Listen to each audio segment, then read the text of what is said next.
जय हिंद दोस्तों, आप सभी का बहुत बहुत स्वागत है। आधुनिक भारत के इतिहास की सीरीज में आज हम देखेंगे अध्याय 2। अध्याय 1 में देखा था भारत में यूरोपियों का आगमन। अध्याय 2 में ब्रिटिश कंपनी का भारत विजय अभियान देखेंगे। हालांकि यह टॉपिक थोड़ा बड़ा है, इसलिए पार्ट 1 और पार्ट 2 करके आएगी। तो पार्ट 1 में हम कंप्लीट करेंगे बंगाल विजय, बंगाल के प्रमुख नवाब, प्लासी युद्ध, बक्सर युद्ध और बंगाल में द्वैत शासन और मैसूर विजय। ये सारे टॉपिक, सारे क्वेश्चंस से कवर हो जाएंगे। तो चलिए शुरू करते हैं आज के पहले प्रश्न से। शुरू करने से पहले आप सभी पेन और कॉपी रखें, क्योंकि कुछ अतिरिक्त फैक्ट्स बताए जाएंगे जो आप नोट डाउन कर सकते हैं, वो भी महत्वपूर्ण होंगे। तो चलिए शुरू करते हैं आज के पहले प्रश्न से, और आप सभी भी मेरे साथ जवाब दीजिएगा। तो पढ़िए पहला क्वेश्चन, स्वतंत्र बंगाल का संस्थापक कौन था? आपके ऑप्शन है अलीवर्दी खां, मुर्शिद कुली खां, सिराजुद्दौला, मीर जाफर। तो स्वतंत्र बंगाल का संस्थापक कौन था? मुर्शिद कुली खां था। यह बंगाल का नवाब 1717 में बनता है और 1727 तक रहता है, लगभग 10 साल तक। और एक बात और ध्यान रखेंगे मुर्शिद कुली खां के बारे में, यह मुगलों द्वारा नियुक्त अंतिम सूबेदार था। तो ध्यान रखें, मुगलों द्वारा नियुक्त अंतिम सूबेदार कौन था, यह भी क्वेश्चन आता है। तो मुर्शिद कुली खां।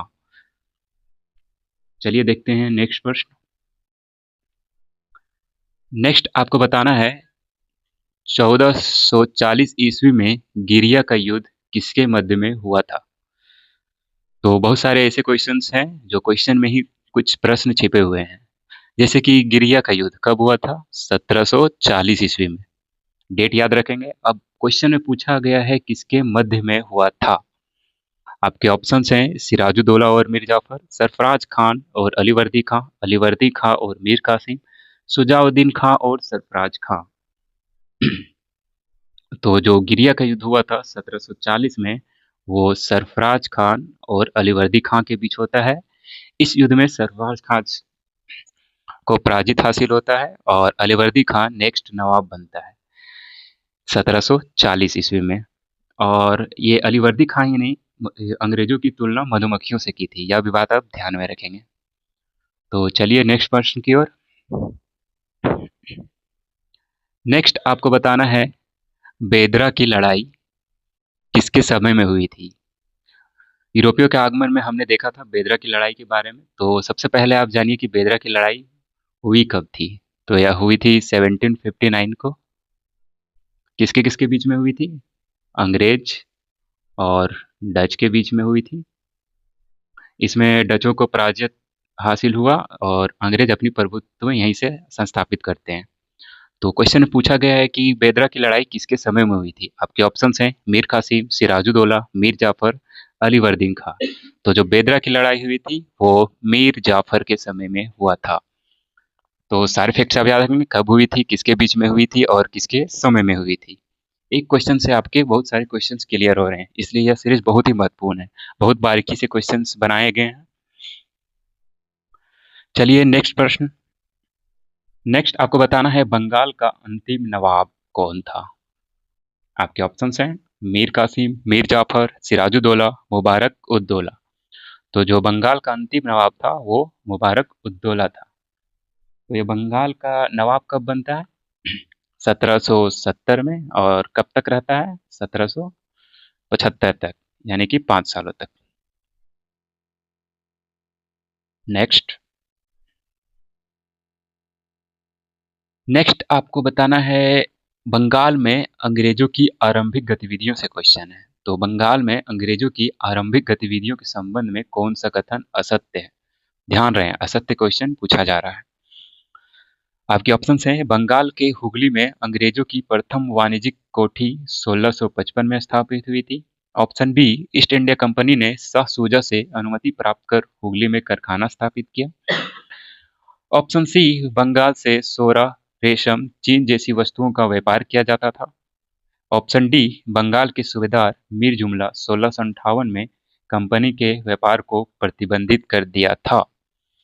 तो बताइए कौन सा कथन असत्य है बंगाल में अंग्रेजों की आरंभिक गतिविधियों से? तो सही उत्तर क्या होगा? ए, बंगाल के हुगली में अंग्रेजों की प्रथम वाणिज्यिक कोठी की स्थापना 1655 में नहीं 1651 में की गई थी।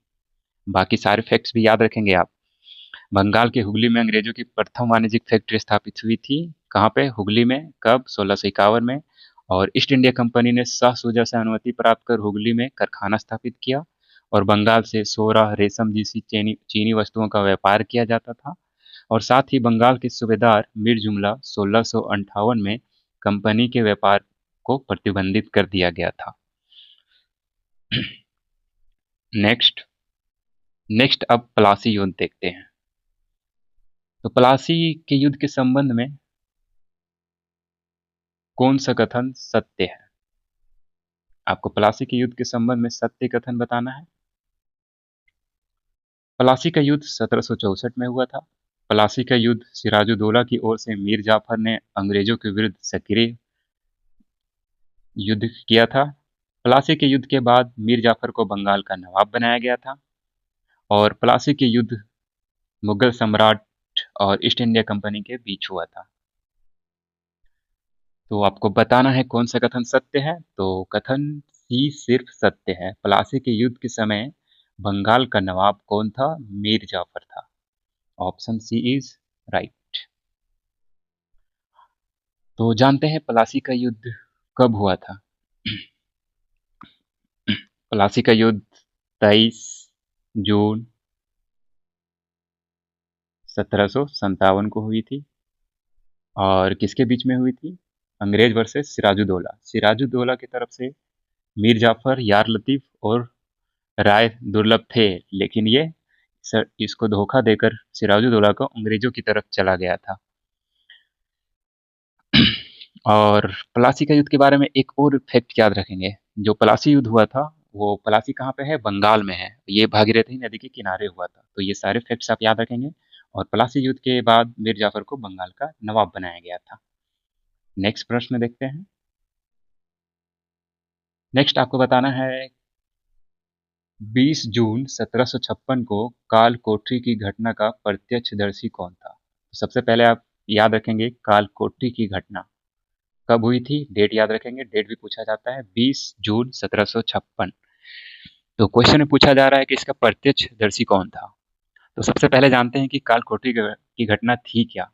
तो 20 जून 1756 को सिराजुद्दौला द्वारा कलकत्ता पर आक्रमण किया था और ये कुछ लोगों को, यानी कि लगभग लगभग बोला जाता है कि 146 लोगों को एक छोटे से काल कोठरी में बंद कर दिया गया था।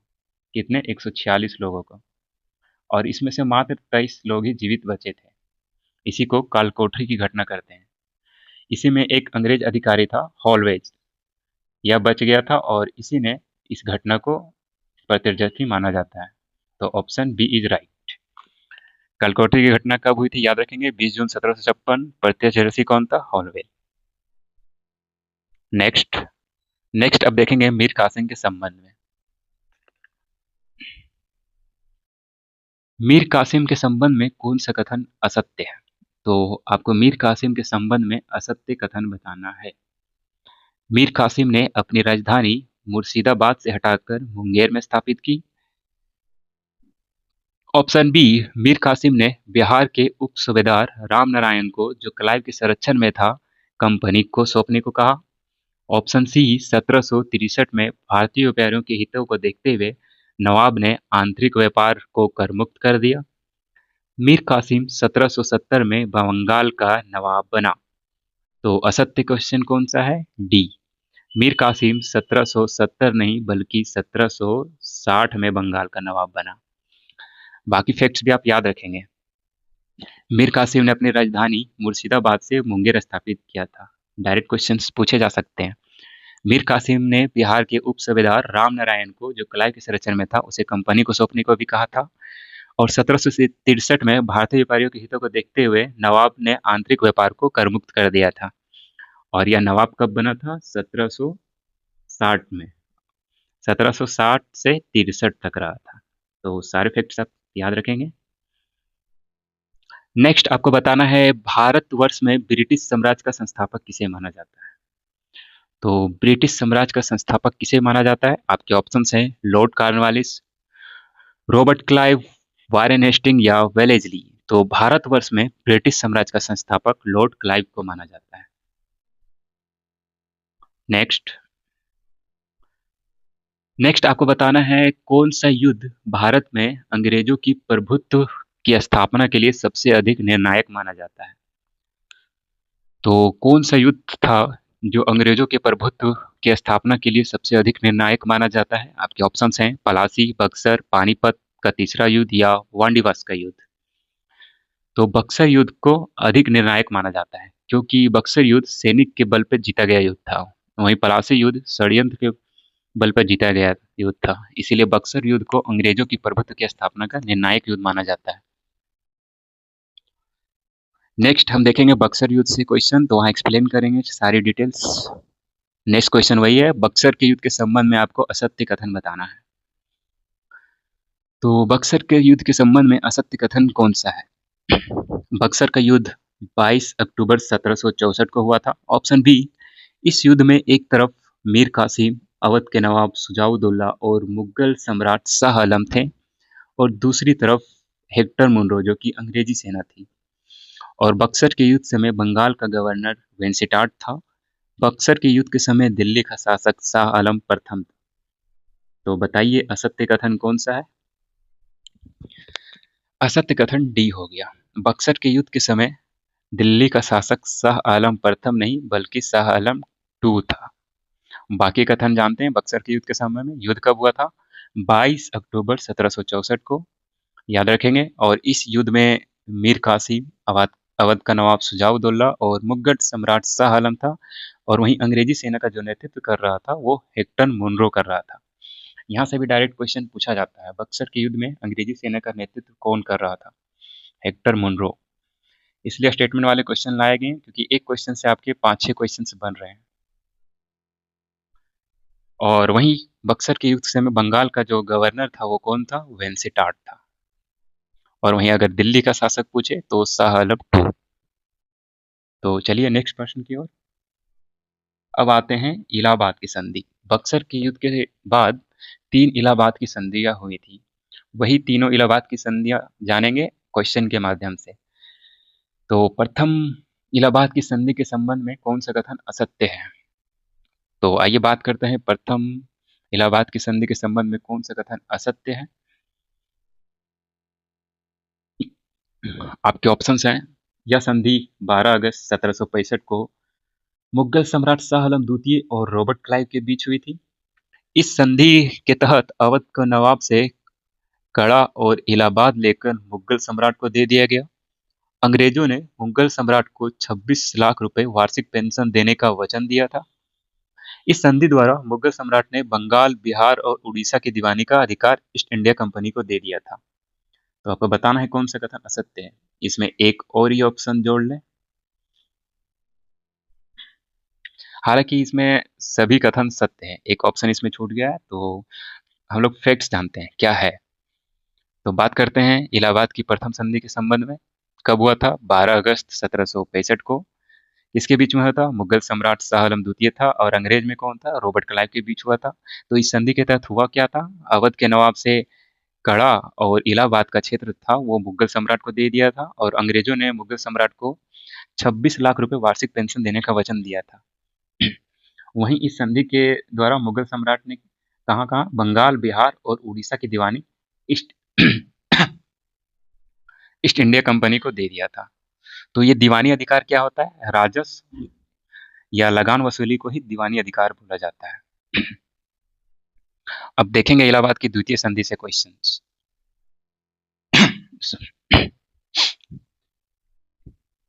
इलाहाबाद की द्वितीय संधि के संबंध में कौन सा कथन असत्य है? एक ई ऑप्शन भी आप जोड़ लीजिएगा। All of the above correct.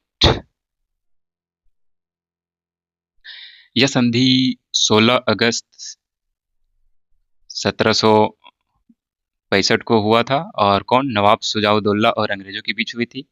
इस संधि के तहत सुजाउद्दौला को कड़ा, इलाहाबाद को छोड़कर अवध राज्य वापस कर दिया था। नवाब द्वारा कंपनी को 50 लाख रुपए और चुनार का दुख देने का प्रावधान किया गया था। अवध में कर मुक्त व्यापार करने की सुविधा कंपनी को प्राप्त नहीं हुई। तो आपको बताना है कि इलाहाबाद की द्वितीय संधि के संबंध में कौन सा कथन असत्य है। तो यह संधि 16 अगस्त 1765 को हुई थी। किसके बीच में? नवाब सुजाउद्दौला और अंग्रेजों के बीच। यह कथन सही है। इस संधि के तहत सुजाउद्दौला को कड़ा और इलाहाबाद छोड़कर अवध राज्य वापस कर दिया था। और नवाब द्वारा यह भी कथन सही है। और नवाब द्वारा कंपनी को 50 लाख रुपए और चुनार दुर्ग देने का प्रावधान किया था। यह भी बात इस संधि के तहत थी। वहीं ऑप्शन डी, अवध में कर मुक्त व्यापार करने की सुविधा कंपनी को प्राप्त नहीं हुई थी, नहीं हुई थी। तो असत्य कथन कौन सा हो जाएगा? आपका सही उत्तर डी होगा। अब नेक्स्ट चलते हैं। नेक्स्ट अब देखेंगे इलाहाबाद की तृतीय संधि के संबंध में कौन सा कथन असत्य है। यह संधि बंगाल के नवाब नजमुद्दौला और अंग्रेजों के बीच हुई थी। क्लाइव ने इस संधि के तहत नए नवाब से निजामत के अधिकार अपने हाथ में ले लिए। ऑप्शन सी, नवाब की सेना समाप्त कर दी गई और अंग्रेजी सेना ने सुरक्षा का उत्तरदायित्व संभाला। और संधि के प्रावधानों के अनुसार नायब सूबेदार की नियुक्ति की गई थी। Option E, all correct. तो असत्य कथन कौन सा है? कोई भी नहीं, सभी कथन सत्य है। तो आइए जानते हैं तृतीय संधि इलाहाबाद की। नजमुद्दौला और अंग्रेजों के बीच हुई थी। क्लाइव ने इस संधि के तहत निजामत के अधिकार अपने हाथ में ले लिए थे। तो जैसा कि देखा था दीवानी अधिकार, ये क्या था? राजस्व वसूली। वही निजामत अधिकार क्या है? एक कानून व्यवस्था और प्रशासनिक व्यवस्था। तो निजामत अधिकार और दीवानी अधिकार क्या है ये भी आप जान गए। और नवाब की सेना समाप्त कर दी गई और अंग्रेजों ने सुरक्षा का दायित्व संभाला। और संधि के प्रावधानों के अनुसार नायब सूबेदार की नियुक्ति की गई थी। तो जो नायब सूबेदार की नियुक्ति की गई थी वो उड़ीसा, बंगाल और बिहार में की गई थी। क्वेश्चन पूछा जाता है कि उड़ीसा में किसे नियुक्त किया था और बंगाल में किसे और बिहार में किसे। तो आप ध्यान रखेंगे, उड़ीसा में नायब सूबेदार दुर्लभ राय को बनाया गया था, वहीं बंगाल में मोहम्मद रजा खान को और बिहार में सिताब राय को। ये सारे फैक्ट्स आप कॉपी में जरूर नोट करेंगे, यहाँ से भी क्वेश्चंस आते हैं।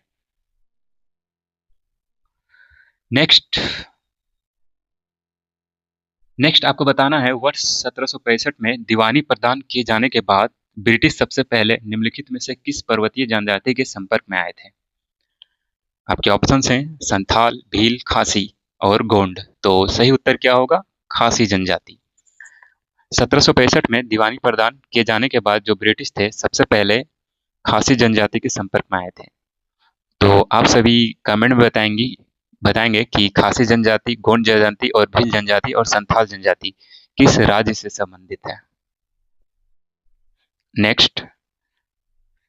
नेक्स्ट है क्रोनोलॉजिकल वाले क्वेश्चन, कालानुक्रम में व्यवस्थित करना है युद्धों को। तो आपके ऑप्शंस हैं वांडीवास युद्ध, बक्सर युद्ध, अंबर युद्ध, पलासी युद्ध। ऑप्शन बी, अंबर, पलासी, वांडीवास या बक्सर। ऑप्शन सी, वांडीवास, पलासी, अंबर, बक्सर। ऑप्शन डी, अंबर, बक्सर, वांडीवास, पलासी। तो आपको व्यवस्थित करना है, सबसे पहले कौन सा युद्ध हुआ, उसके बाद कौन सा हुआ, उसके बाद कौन से हुआ। तो बताइए सही उत्तर क्या होगा। सबसे पहले अंबर का युद्ध हुआ था, उसके बाद पलासी, उसके बाद वांडीवास, उसके बाद बक्सर। पलासी, वांडीवास और बक्सर युद्ध के बारे में हमने पहले ही चर्चा कर ली है। तो अंबर का युद्ध कब हुआ था? यह हुआ था 1749 में। पलासी कब हुआ था? 1757। और वांडीवास कब हुआ था? 1760। और बक्सर अभी अभी चर्चा किया 1764। ऐसे भी क्वेश्चंस एग्जाम में अब आने लगे हैं। नेक्स्ट अब द्वैध शासन के बारे में जानते हैं, साथ ही क्वेश्चंस भी देखेंगे।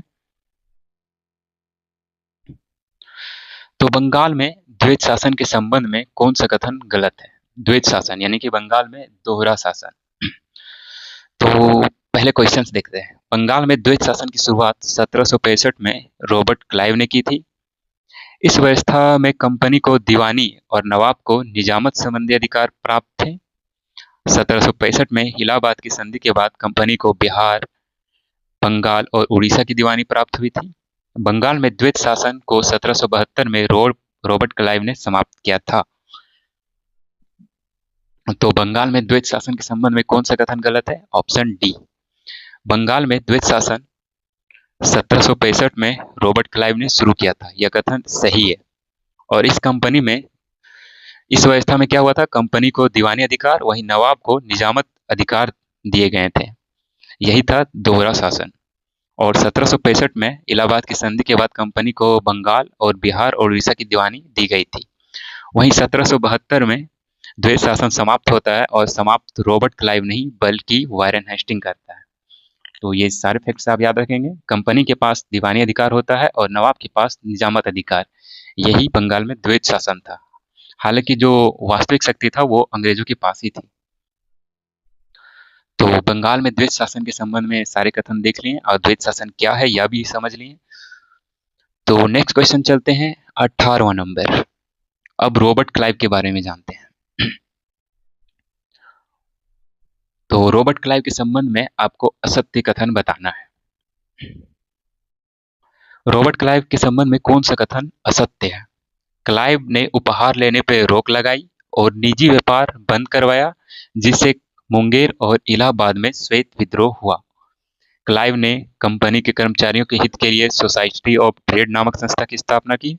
Option C, Society of Trade के अंतर्गत नमक, सुपारी, तंबाकू के व्यापार पर एकाधिकार प्राप्त था।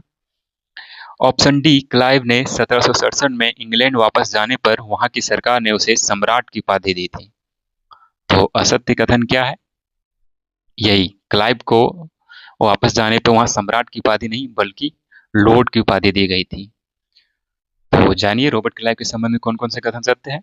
तो इसने उपहार लेने पर भी रोक लगाई थी, निजी व्यापार बंद करवाया था, जिससे कहाँ पे मुंगेर और इलाहाबाद में श्वेत विद्रोह हुआ था, और सोसाइटी ऑफ ट्रेड नामक संस्था की स्थापना की थी। और सोसाइटी ऑफ ट्रेड के अंतर्गत आप ध्यान रखेंगे नमक, सुपारी और तंबाकू के व्यापार पर एकाधिकार प्राप्त था।